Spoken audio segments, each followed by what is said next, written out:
Sophia will recount how I took control of my life and put a stop to my husband Xander's destructive influence. For privacy reasons, I'll be using pseudonyms. As a prominent lawyer in my state, anonymity is crucial for various reasons. Let's not delve into the intricacies of Ma and Xander's love story. We fell in love, got married, and eventually divorced. The love, it seemed, wasn't reciprocal, as Xander cheated on me. The signs were apparent: avoidance, excessive time outside, and frequent business trips. Though I wasn't involved in his sizable business, despite my success as a lawyer, Xander considered me a failure due to earning less than him. One day, during another one of his supposed business trips, I decided to investigate.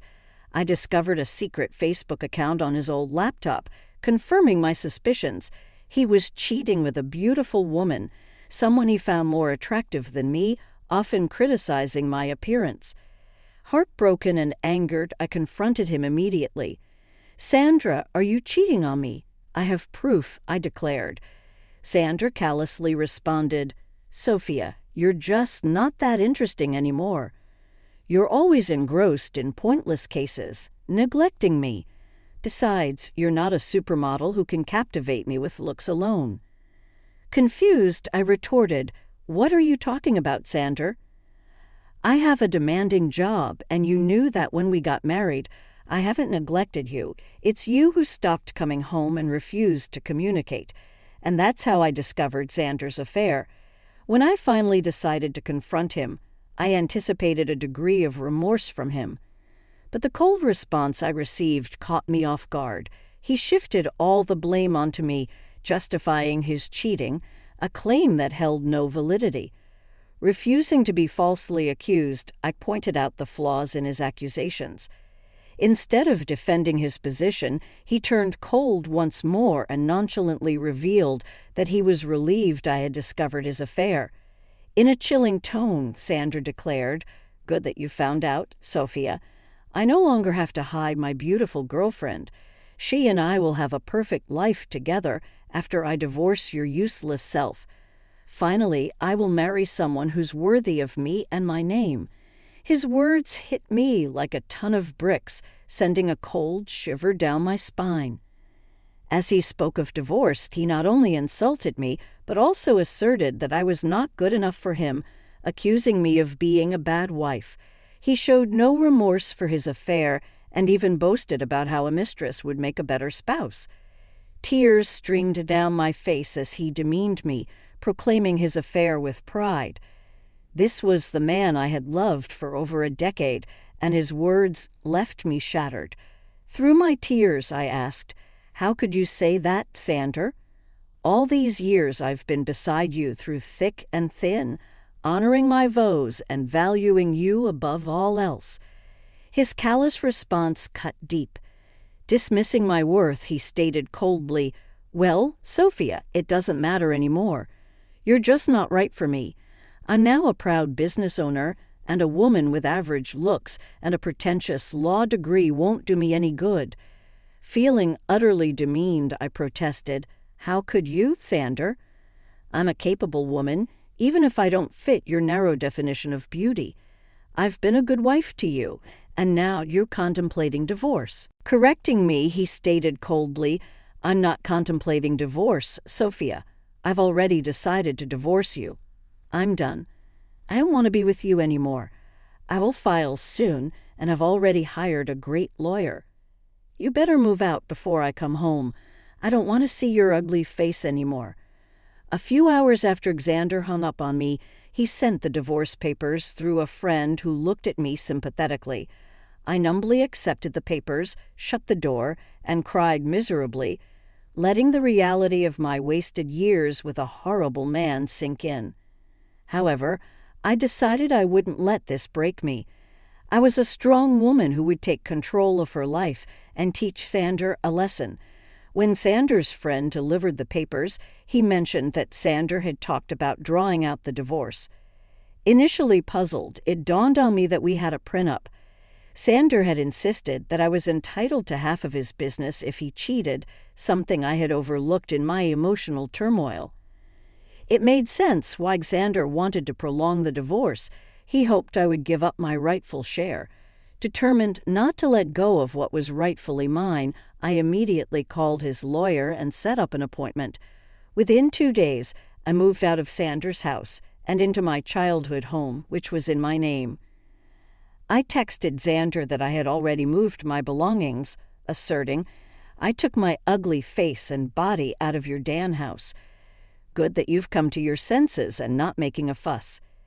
Xander responded, boasting about his lawyer's reputation, but I calmly warned him, "I will give you my business, that's for sure.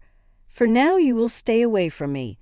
Determined to uphold the prenup, I was ready to face whatever challenges lay ahead. "I don't want to talk to you. You can only speak to me through my lawyers now, and I expect you to empty my house." Xander's words ignited a surge of boiling rage within me. It's astonishing how anger and hatred can fuel one's determination when faced with such utter contempt. My mind cleared, and I couldn't help but almost laugh at Xander's ignorance. He had no clue who he was up against. Doubtful that his lawyer, Jake, knew either, I arranged a meeting with him at a cafe. Upon seeing me, Jake began to visibly tremble, only calming down upon recognizing me. He seemed confident, but not enough. Jake was a decent lawyer, but he hadn't anticipated facing off against someone like me. Xander never considered me influential, so Jake was utterly unprepared for our encounter. Jake appeared nervous, and his hands shook, but I refrained from further intimidation. He wasn't to blame for my predicament. "Hello, Jake, nice to see you here," I greeted, noticing his surprise. "If you have any doubts, let me clear them for you. Yes, I am the wife." "Ma'am, I'm so sorry. I wasn't expecting you to show up," Jake stammered, flustered by my presence. "The surnames don't match because I got married after I received my law degree. I used my maiden name for official purposes." I explained. "Ah, I see," Jake muttered, visibly uncomfortable. "So I'm guessing you want to drag out this case." "That's what my client has told me," Jake asked. "Your client has been misleading you, Jake. He's the one who wants to prolong this case. Isn't that what he told you?" I confronted him directly, knowing my reputation as a lawyer spoke volumes. Jake squirmed under my scrutiny. Accustomed to asking the right questions, I didn't mince words. "You don't have to answer that, Jake. I've known Xander for over a decade. I married that idiot, for God's sake. I know what goes through his thick head." Concerned for Jake's predicament, I decided to enlighten him. "Since I know you and it's not fair on you, I'll tell you the truth about this divorce," I said. Jake inquired, clearly taken aback. "What do you mean, ma'am?" I asked pointedly, watching Jake's expression for confirmation. His reaction spoke volumes, confirming my suspicions once again, and Jake was caught off guard by my revelation. "I won't lie to you guys, it did sting and hurt my ego to admit to my colleague that I have been cheated on. It's not a pleasant experience. However, I knew better than to betray my emotions, no matter how humiliated I felt. I still had the upper hand, and I was well aware of that.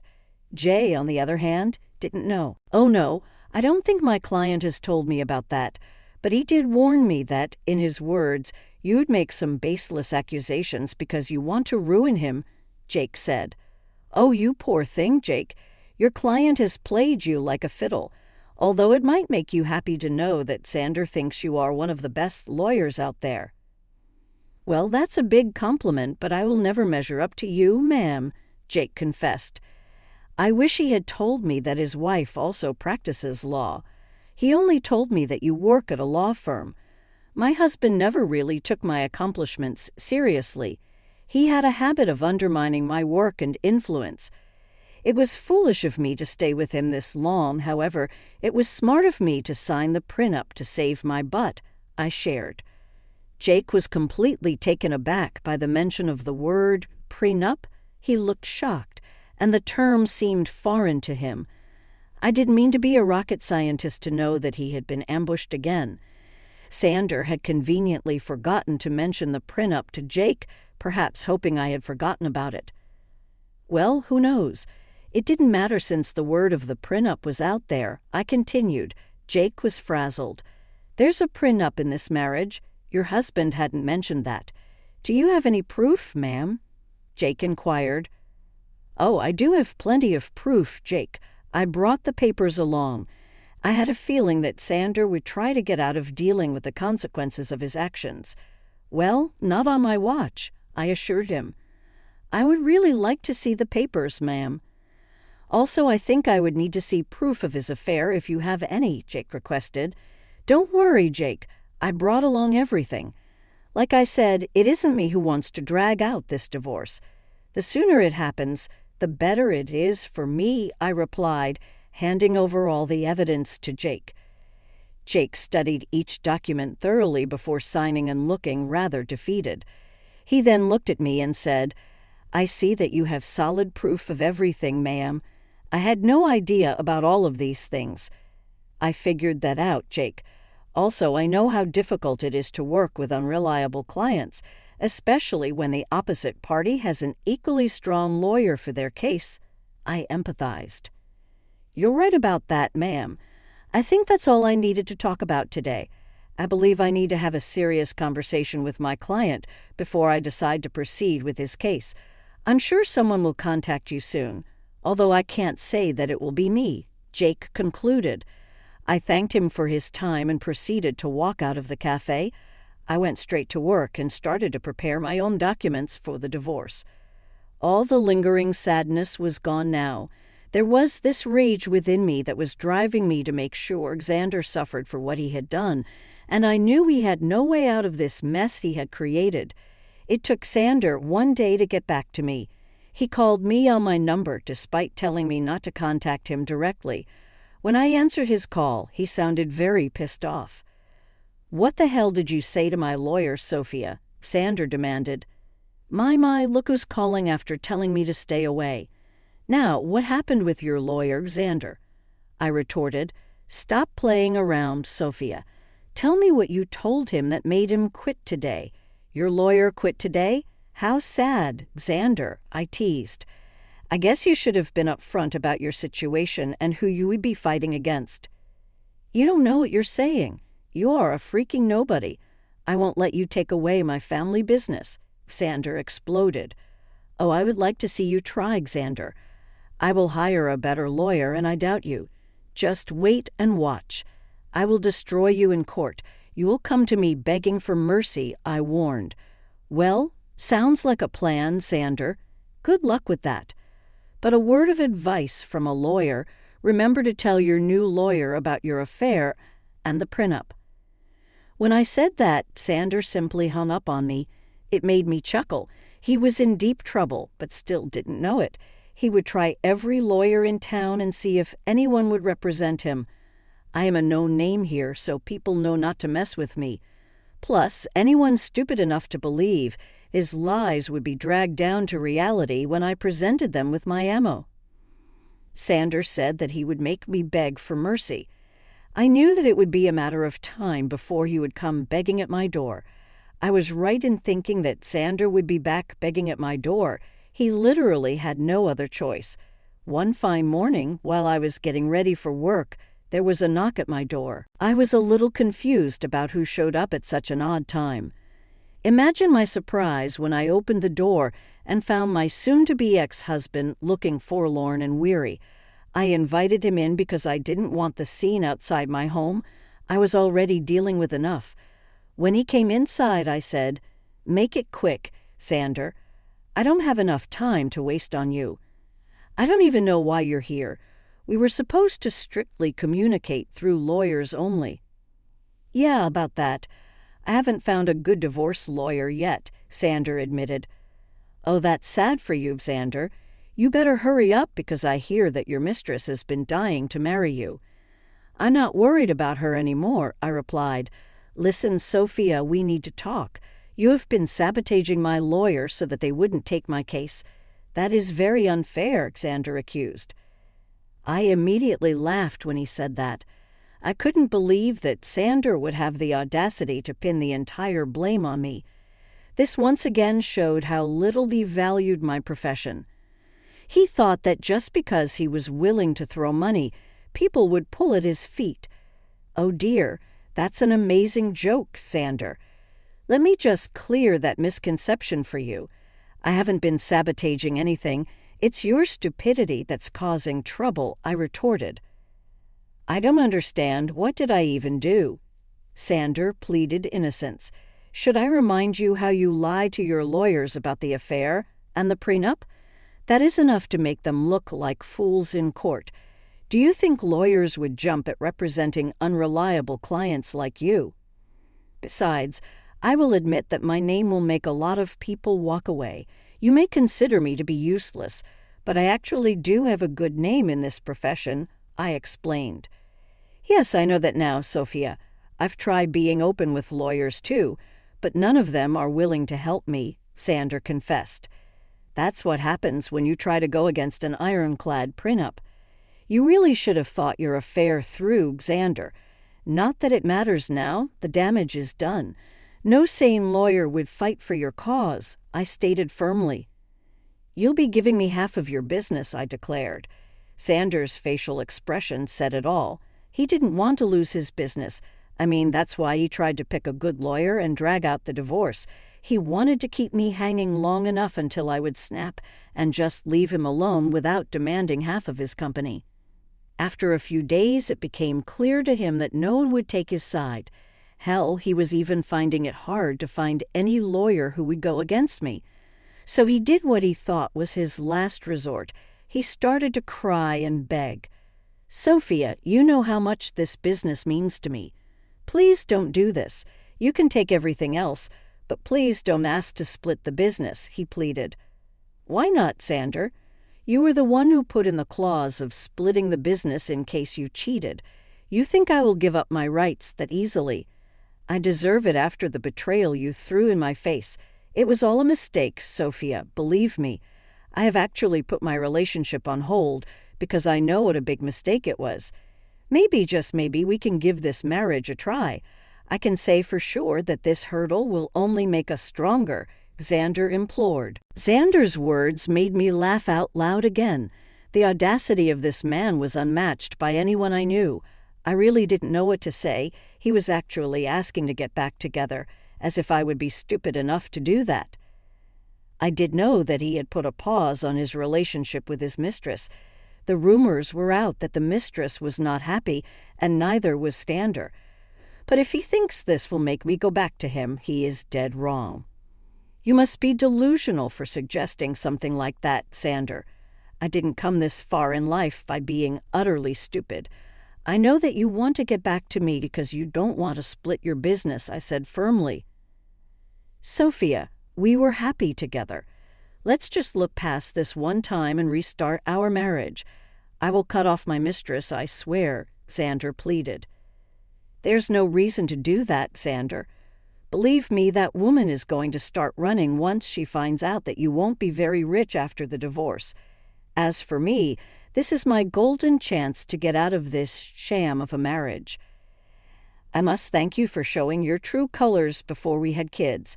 Now you will reap what you have sown, I concluded. With that, I was pretty much done with my piece. I immediately stopped talking while Xander kept begging and pleading with me not to take his business. It was a rather pathetic scene, but it didn't move me at all. Instead, it made me think of the times I went to bed crying because of this piece of exploitative man I called my husband. Seeing Xander in a vulnerable place only gave me satisfaction and completed my revenge. Now I simply needed a clean break to start fresh well. I definitely got more than what I had bargained for. Karma hit Xander hard and fast. He tried for weeks to change my mind and make me come back home. I turned a blind eye to everything simply because I wasn't interested in his drama. I was ready to move on since he had filed for divorce already. I hired someone from my firm to represent me. I'm not a divorce lawyer, so I couldn't do it myself. Besides, I wanted as minimal interaction with him as possible. After a month of trying to change my mind, he was forced to get a lawyer and ask for a clean break. He knew that if I took the case to court, He would only face humiliation and ultimately waste money on lawyers appointed by the court. So he receded and asked for a mutual split. The prenup made it super easy for me to get the divorce. Of course, I had plenty of proof to show everyone that Xander cheated. As per the prenup, he was supposed to give up half of his business to me. He wasn't happy, but there was no way out, so he signed over half of it to me. We did give him an offer to buy me out, but he had no money. Now, why would a big business owner like Xander have no money, you ask? Well, he had spent it all on his mistress, who is now not taking his calls or texts. I guess she figured out that he won't be rich anymore, but now no one is willing to date her because they know what a gold digger she is. What goes around comes around, I guess. Well, the mistress was the least of Xander's troubles. With half of his business gone, his earnings were severely reduced. He had to sell his house because he didn't have much money to maintain it or even pay the mortgage properly. He's currently renting a condo, which is a serious downgrade from the big mansion he stayed at. He did try to get back with me again in the hopes of regaining full control of his business. Well, safe to say that is never happening. He now either has to continue the way it is or manage to save enough money to buy me out. If you want to know about me, I'm actually doing pretty well. I've appointed someone to take care of my share of Xander's business, and so far things have been amazing. I ended up upgrading my lifestyle by buying a new mansion due to my combined income from law practice and business. Things are going well. I'm living my best life, and I honestly couldn't be happier. All in all, the divorce played out well for me. Instead of getting played by my ex-husband and his mistress, I ended up ruining their lives and bettering mine.